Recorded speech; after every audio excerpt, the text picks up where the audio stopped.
After my husband and I moved in together, his parents demanded a spare key. We need to check in whenever we want, they said. My husband gave them the key without even asking me. I just smiled and waited. 1 week later, they let themselves in, only to find themselves locked inside with someone they never expected.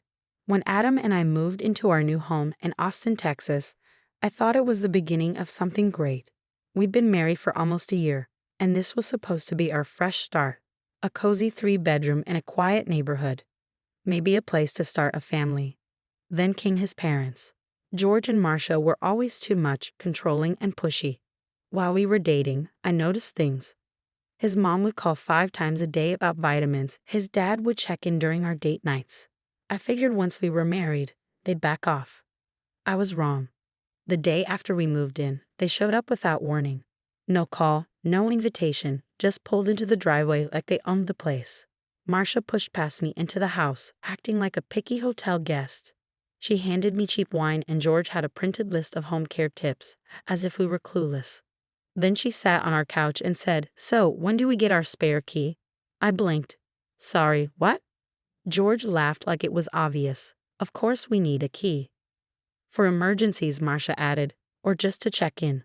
Water the plants. Make sure everything's clean." I looked at Adam, expecting him to shut them down. Instead, he said, "Yeah, that makes sense," and handed them a key. I wanted to scream, but I forced a smile. "Of course," I said. "You're right." That's when I started planning. For a week, I acted like the perfect daughter-in-law. I thanked them, joked about how helpful it would be, even told them to stop by any time. But every moment I wasn't smiling at them, I was setting a trap. Step 1. I added a second lock to the door that could only be opened from the inside. Step 2. I installed a motion-activated camera in the living room. Step 3. I called my Uncle Mike. Then I waited. Exactly 1 week later, my phone buzzed. Motion detected in the living room. I opened the app and saw them, George and Marcia, walking around our house. George was snooping through the kitchen drawers. Marcia was straightening the living room. Then she started folding my laundry. Then they tried to leave, and found the door wouldn't open. I watched as George tugged at the door. Then he noticed the extra lock. His face turned red. Then the basement door opened, and in walked Uncle Mike. Uncle Mike is tall, bearded, tattooed, and a bit scary looking.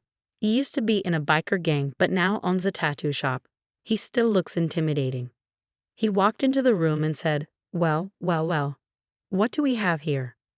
George froze. Marcia screamed. "What are you doing in our house?" George yelled. Mike raised an eyebrow. "Your house."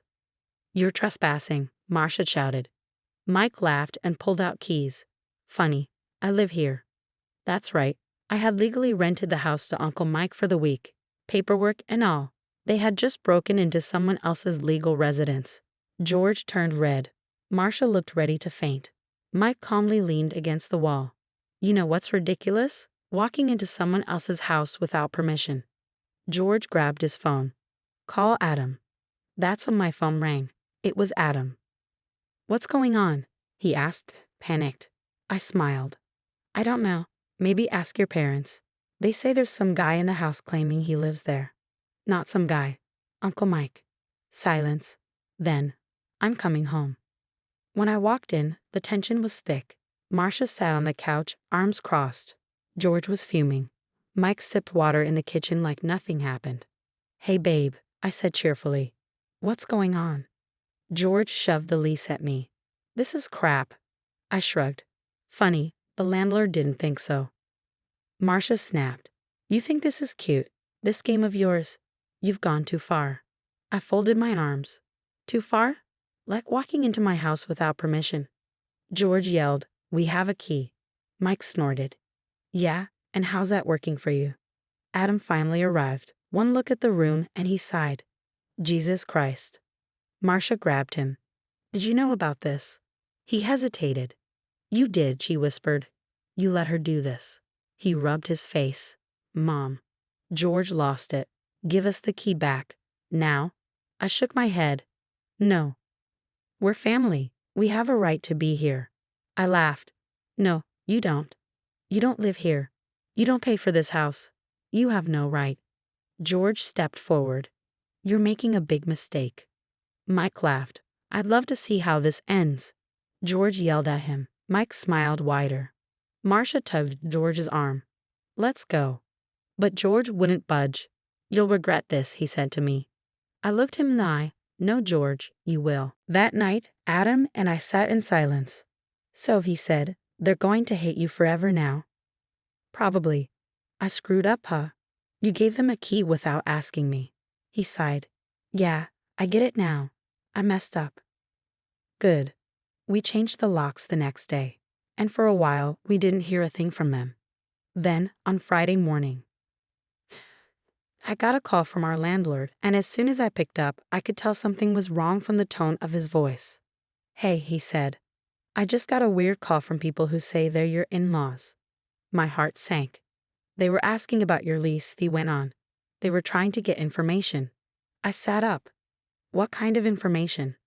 They wanted to know if it was possible to end your lease early, he said. Actually, they asked if I'd be willing to evict you. They even offered to pay off the rest of the lease if I let them rent the place instead. I gripped my phone so hard it hurt. I knew George and Marcia could be pushy, but this was too much. Luckily, our landlord wasn't falling for it. He told them no and laughed them off. But the fact that they tried to get us kicked out of our own home, that crossed a major line. I didn't tell Adam right away, not to hide it, but because I knew he wouldn't react the way this situation needed. His parents had always had a hold over him. He was starting to see the truth about them, but I wasn't sure he was ready to fight back yet. So I decided to handle it myself. I drove straight to George and Marcia's house. Marcia opened the door and looked surprised to see me. Oh, she said with a fake smile. We weren't expecting you. Yeah, I figured, I said. Can I come in? She hesitated, then let me inside. George was lounging in a living room with a beer. He barely looked up. What do you want? He mumbled. I sat down, calm and serious. I know what you did. Marcia stiffened. What are you talking about? I looked directly at George. You tried to get us evicted. That made him sit up and put his beer down. I don't know what you're talking about, he said. I picked up my phone. Should I call the landlord and put him on speaker? They went quiet. George smirked. Let's say we did. George, Marcia gasped. She's not dumb, he told her. She already knows. I felt a cold anger take over. So the plan was to kick us out, take the house, and then what? Keep Adam close so you could control him forever. Marcia looked offended. We just wanted to be near our son. I laughed. You wanted control, and you didn't care who you hurt to get it. George scowled. You're being dramatic. I stood up. I was done. If you ever try something like this again, I said quietly, you'll regret it. Marcia went pale. Is that a threat? I smiled. Marcia, I haven't even started. Then I walked out. I hoped that would be the end of it. I was wrong. A few days later, strange things started happening. Missing packages, tipped over trash cans. Small things. But then, one night while Adam and I were watching TV, we heard a loud scraping sound outside.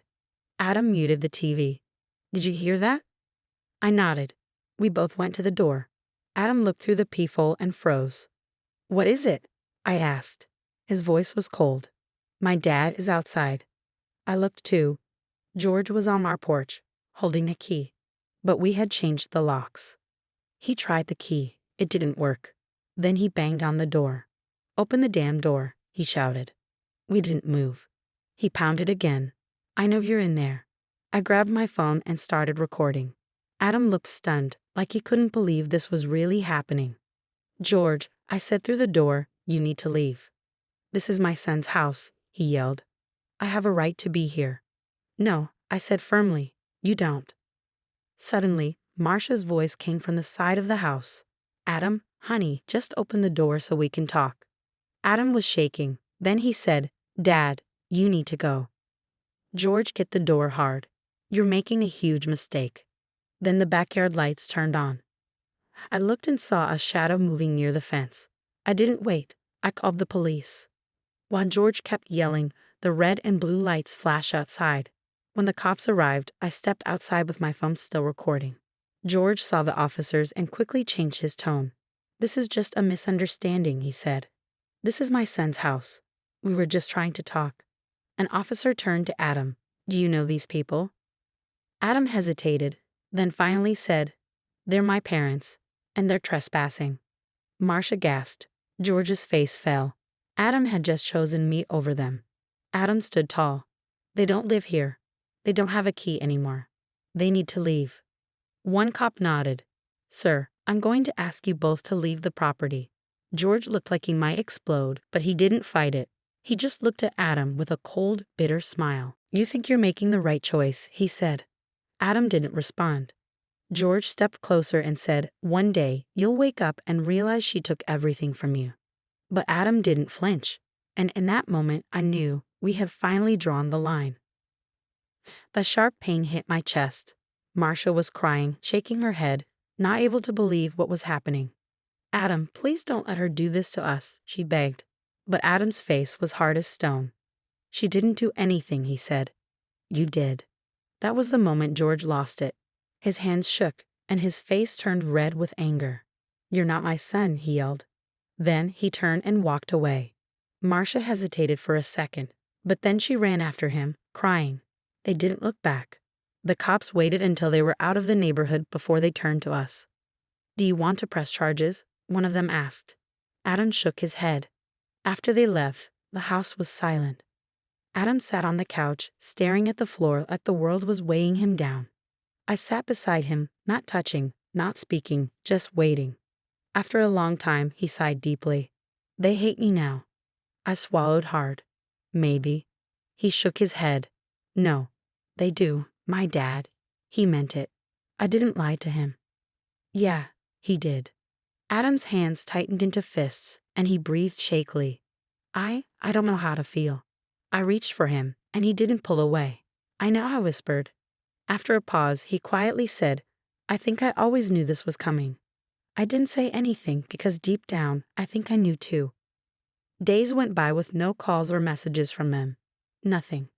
Then one morning, Adam checked his email. He froze and went pale. What's wrong? I asked, moving behind him. He didn't speak. He turned the screen toward me. It was an email from a lawyer with big letters at the top. Cease and desist order from George and Marcia. They want us to stop alienating them from their son. Adam read out loud, his voice flat. They want us to go back to normal communication. I was stunned. They're trying to make you talk to them legally? Adam let out a short, bitter laugh. Yeah, looks like it. I felt sick. They had treated him like their property for years, and now that he was finally breaking free, they were trying anything to bring him back. Adam sat back in his chair, staring at the screen. Then he closed his laptop and smiled. They're desperate, he said softly. I tilted my head. Yeah? He nodded. Yeah. For the first time in weeks, he reached for my hand. And in that moment, I knew we had won. We sent one last email, a single sentence. Do not contact us again. Then we blocked them everywhere. They tried. Oh, they tried. Fake numbers. Anonymous emails. Even a Christmas card accidentally sent to the wrong address. But we didn't respond. Slowly, they faded from our lives. It took Adam a long time to process everything. Some days were tough. Sometimes I could see the guilt creeping in. Doubt, the old instinct to obey. But one night, as we sat on the porch, looking at our quiet street, he turned to me and said, I feel free. I squeezed his hand. You are. He smiled and said, So, can we invite Uncle Mike over? I think he deserves a beer. I laughed, and for the first time in a long time, we were okay. Some people say family is forever. But the truth? Real family doesn't tie you down. Real family doesn't make you feel like you owe them everything. Sometimes the strongest thing you can do is walk away